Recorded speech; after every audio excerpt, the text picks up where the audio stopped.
Hello students, application of derivative में काफ़ी topics हैं, जैसे रेट ऑफ चेंज हो गया, अप्रॉक्सीमेशन हो गया, इंक्रीजिंग डिक्रीजिंग, टेंजेंट नॉर्मल और मैक्सिमा मिनिमा।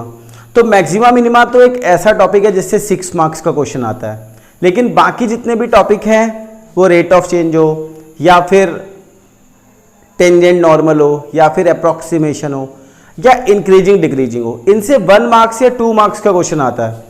हालांकि इंक्रीजिंग डिक्रीजिंग और टेंजेंट नॉर्मल दोनों ऐसे टॉपिक हैं जिनसे बड़े क्वेश्चन भी बन सकते हैं, और इस ईयर इंक्रीजिंग डिक्रीजिंग से भी 6 मार्क्स का क्वेश्चन आया था, लेकिन और में था मैक्सिमा मिनिमा के। तो एक बात तो फिक्स है कि मैक्सिमा मिनिमा आपका 6 मार्क्स का आना ही आना है, तो हम लोग 6 मार्क्स के बारे में नहीं सोचेंगे यहाँ पे, उसके लिए आपको मैक्सिमा मिनिमा ही प्रिपेयर करना पड़ेगा। हम लोग 1 मार्क्स और 2 मार्क्स की प्रिपरेशन करेंगे। तो पहला जो टॉपिक है वो है रेट ऑफ चेंज। ठीक है, एक्चुअल में देखा जाए ना तो rate of change he application है किसका, डेरिवेटिव का। डेरिवेटिव में क्या होता है कि जैसे y होता है, ठीक है, अब रेट ऑफ चेंज का मतलब है कि y में क्या चेंज आ रहा है, dy अपॉन dx। जो dy अपॉन dx हम लोग निकालते हैं वो एक्चुअल में रेट ऑफ चेंज ही होता है विद रिस्पेक्ट टू x।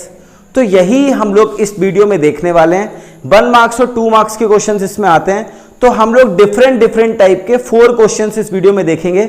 ऐसी 1 मार्क्स 2 मार्क्स वाली की मैं 3 से 4 वीडियो आपको दूंगा, जिसमें इंक्रीजिंग डिक्रीजिंग भी है अगली वीडियो, उसके बाद टेंजेंट नॉर्मल अप्रॉक्सीमेशन भी मैं आपको दूंगा। तो इस वीडियो में हम लोग रेट ऑफ चेंज देखेंगे, बाय में चेंज हो रहा है विद रिस्पेक्ट टू एक्स।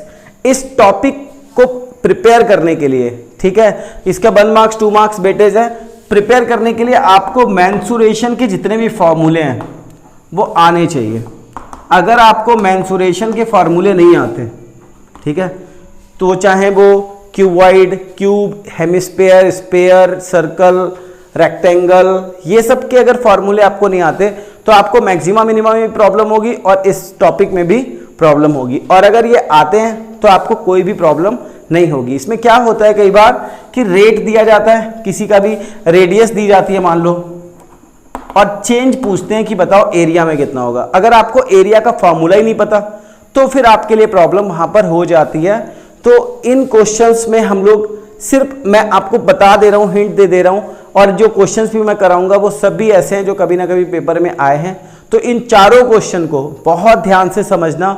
आप ऐसे समझना कि एक क्वेश्चन आपके लगभग 10 क्वेश्चन को प्रिपेयर कराए, और मैं कोशिश करूंगा आपको इजी से इजी वे में समझाने की। अब पहला ही क्वेश्चन जो आपको समझाने के लिए मैंने लिया है, इसमें देखो फाइंड रेट ऑफ चेंज। क्या निकालना है, rate of change of area of circle. तो अगर आपको एरिया ऑफ सर्कल ही नहीं पता होगा तो आप इस क्वेश्चन में फंस जाओगे। अगर आपको पता है तो आप तुरंत ही लिख लो कि एरिया ऑफ सर्कल जो होता है वो होता है पाई आर स्क्वायर। ठीक है, फिर ये पूछा रेस्पेक्ट टू रेडियस, इसमें क्या चेंज आएगा, रेस्पेक्ट किसकी रेस्पेक्ट में, रेडियस के रेस्पेक्ट में जब आर दी गई है, when R is equal to 5 centimetre. ठीक है, तो बहुत आसानी से समझो, ए आपको दे रखा है पाई आर स्क्वायर, ठीक, आप निकालोगे डिफरेंशिएट, हाँ यहाँ पे लिख लो, विद रिस्पेक्ट टू आर। तो आर के रेस्पेक्ट में करोगे D A upon D R, यानी कि पाए तो देखो कांस्टेंट है तो पाए ऐसे लिखा रहेगा, 2 सामने आएगा, 2 पाए आर। ठीक है, ये डिफरेंशिएशन हो गया। अब ये पूछ किस पे रहे, आर जब आपका 5 हो तो D A upon D R आपका कितना हो गया, जब आर 5 हो तो आर की जगह पे 5 रखोगे, 10 सेंटीमीटर स्क्वायर पर सेंटीमीटर। ये यूनिट भी लिखना जरूरी है। ये यूनिट कैसे लिखते हैं वो आप समझ लो कि यहां पर ये एरिया है तो एरिया की यूनिट लगाई सेंटीमीटर स्क्वायर, पर सेंटीमीटर मतलब रेडियस है तो रेडियस की लगाई। अगर टाइम होता तो टाइम के अकॉर्डिंग लगाते, कई बार ऐसा भी होगा कि टाइम के रेस्पेक्ट में पूछेंगे। तो उम्मीद है कि आपको इनको करने का तरीका पता चल गया। जिसमें चेंज करना है एरिया में वो लिखा, जिसके रेस्पेक्ट में करना है वो समझा, और उसके बाद डायरेक्ट कर दिया। यूनिट भी लिखनी है।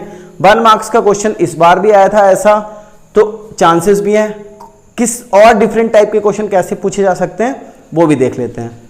अब जो दूसरा क्वेश्चन मैंने सिलेक्ट करा है वो थोड़ा अलग है, क्योंकि अलग अलग क्वेश्चन कराने का पर्पज यही है कि आपकी प्रैक्टिस तो आपको करनी है, बट मैं आपको तरीके बता दूं। यहां पे देखो रेडियस ऑफ अ सर्कल, अब सर्कल से ये मत समझना कि पिछला क्वेश्चन भी सर्कल का था, ये क्वेश्चन भी सर्कल का, तो सेम है। आपका फॉर्मूला तो कोई भी हो सकता है, बट क्वेश्चन का बे देखो, radius of a circle increasing at the rate of 0.9 centimetre पर सेकेंड। तो इसका मतलब क्या हुआ कि आपको यहां पे dr/dt दे रखा है 0.9 सेंटीमीटर पर सेकेंड, ठीक है।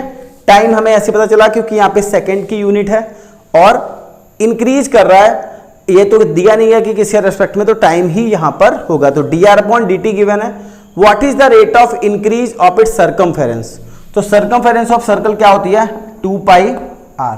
हमें निकालना है, क्या निकालना है हमें कि रेट ऑफ इंक्रीज यानी कि dc/dt हमें चाहिए, ठीक है, इंक्रीज ऑफ इट्स सर्कमफेरेंस। तो कैसे हम लोग निकालेंगे? आप देखो, c आपको 2πr गिवन है, तो अगर हम लोग इसको t के रेस्पेक्ट में करते हैं dc/dt, क्योंकि देखो r के रेस्पेक्ट में पिछला इसलिए किया था क्योंकि उसमें कहा था कि विद रिस्पेक्ट टू रेडियस, इसमें सिर्फ ये बोला गया है रेट ऑफ इंक्रीज, ठीक है। तो यहां पर ये जो क्वेश्चन है वो टाइम के रेस्पेक्ट में आपसे पूछा गया है, तो 2π तो ऐसे ही रहेगा, और r का जिससे अगर r के टर्म में होता आपका डिफरेंशिएशन तो 1 आ जाता, लेकिन t के रेस्पेक्ट में होगा तो आप लोग को लिखना पड़ेगा dr/dt। अब आप देखो, आपको पता है कि dr/dt की वैल्यू गिवन है आपको, तो वो वैल्यू आप यहां पे रख लोगे 0.9, आपको मिल जाएगा 0.9 यानी 1.8 पाई सेंटीमीटर पर सेकेंड। यूनिट का ध्यान रखना है, यूनिट कैसे लिखते हैं? यूनिट यहां पर, जैसे यहां पर ये देखो सर्कमफेरेंस की यूनिट क्या होती है? सेंटीमीटर में ही होती है, और टाइम की सेकेंड में। तो इस तरीके से ये दूसरा क्वेश्चन था जिसमें हमें ऑलरेडी ये चीज गिवन होगी। और किस, अब देखो यहां पर जरूरी नहीं कि सर्कल हो, यहां पर कुछ भी हो सकता है, स्फीयर हो सकता है, ठीक है, और भी बहुत सारी चीजें हो सकती हैं, बहुत टाइप के क्वेश्चन हो सकते हैं। प्रैक्टिस आपको करनी है, मैं बता रहा हूं कि आप इस टाइप के क्वेश्चन कर लोगे। अब एक क्वेश्चन मैं और कराऊंगा, उसके बाद जो 2020 में आया था पेपर में क्वेश्चन वो कराऊंगा, तो आपको आइडिया लग जाएगा कि जो मैं करा रहा हूं उसके अकॉर्डिंग। और हाँ, जो सैंपल पेपर था ना वो भी आपको करना है। बहुत सारे लोगों को बोलते आपने सुना होगा कि कंपार्टमेंट का पेपर टफ आता है, लेकिन जब आप पेपर में बैठो तो आपको ये फीलिंग ना आए, उसका एक ही तरीका है कि आप अपनी प्रिपरेशन करके जाओ। मैं आपकी हेल्प कर रहा हूँ, आपको जितनी मेहनत हो सकती है ज़्यादा से ज़्यादा, ये सोचकर कि आपको अपना ईयर सेव करना है, करनी है। मैं आपको करवा रहा हूँ, जितना भी मेरी तरफ से हो सकता है मैं आपको करवा रहा हूँ। आपको अगर मेरे एफर्ट्स पसंद आ रहे हैं और आप चाहते हो कि मेरा चैनल थोड़ा सा ग्रो करे, तो चेक कर लो, अगर आपने सब्सक्राइब ना कर रखा हो तो कर लो, क्योंकि मैं देख रहा हूँ कि लगभग काफ़ी ऐसे लोग हैं जो बिना सब्सक्राइब करे हुए देखते हैं। तो आप लोग सब्सक्राइब कर लोगे तो मेरे लिए भी ये होगा कि थोड़ा स्ट्रेंथ बढ़ेगी। अब देखिए थर्ड क्वेश्चन मैंने लिया है, total revenue in rupees received from sale of X units.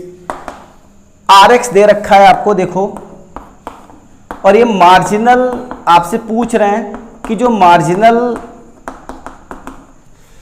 Revenue होगा वो कितना होगा। जब भी आपका मार्जिनल रेवेन्यू वाला क्वेश्चन आपको मिलता है, सिंपल से आपको डेरिवेटिव करना है इसका 26x + 26, ठीक है।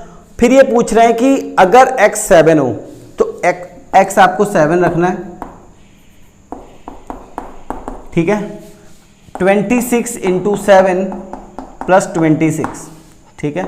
तो 7 6 जा 42, 7 2 जा 14, 14 और 4 18 + 26 208 आपका टोटल रेवेन्यू आ जाएगा।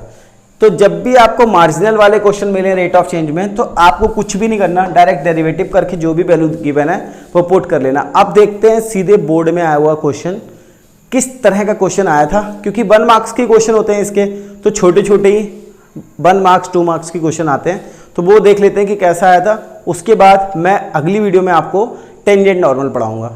अब मैं ये क्वेश्चन करवाने वाला नहीं था, क्योंकि ये मैं करवा चुका हूं। The rate of change of area of circle with respect to radius r when r = 3 centimetre. तो आप यही पेपर में भी आ गया था। अब क्या कर सकते हैं, मैं डायरेक्टली ऐसे बता देता हूं जल्दी से, dA/dr 2πr, बस आपको क्या करना है, dA/dr पुट कर देना है r की जगह 3, तो 2 पाई इंटू 3 यानी कि 6 पाई सेंटीमीटर स्क्वायर पर सेंटीमीटर। तो बहुत जल्दी से इसलिए बता दिया क्योंकि फर्स्ट क्वेश्चन यही था। अब आप समझ गए होंगे कि रेट ऑफ चेंज कैसा होता है, किस टाइप के इसके क्वेश्चंस आते हैं। और भी आपको एनसीईआरटी के कुछ क्वेश्चंस मिल जाएंगे। आपको एक बात ध्यान रखनी है इसको सॉल्व करते हुए कि आपको जो भी जिसमें भी चेंज करना है उसका फार्मूला आना चाहिए। अगर कोई चीज़ 2 वेरिएबल में दे रखी है तो उसको 1 वेरिएबल में चेंज कर लोगे, वो सब चीज़ें आप करना। लेकिन इस टॉपिक में ऐसा नहीं है कि 4 मार्क्स 6 मार्क्स का क्वेश्चन आएगा, तो इसलिए आप इसमें लिमिटेड मेहनत ही करना, बहुत ज़्यादा टाइम आप इसमें मत लगाना। मिलेंगे अगली वीडियो में जल्दी ही, तब तक आप इसको कंप्लीट कर लीजिएगा।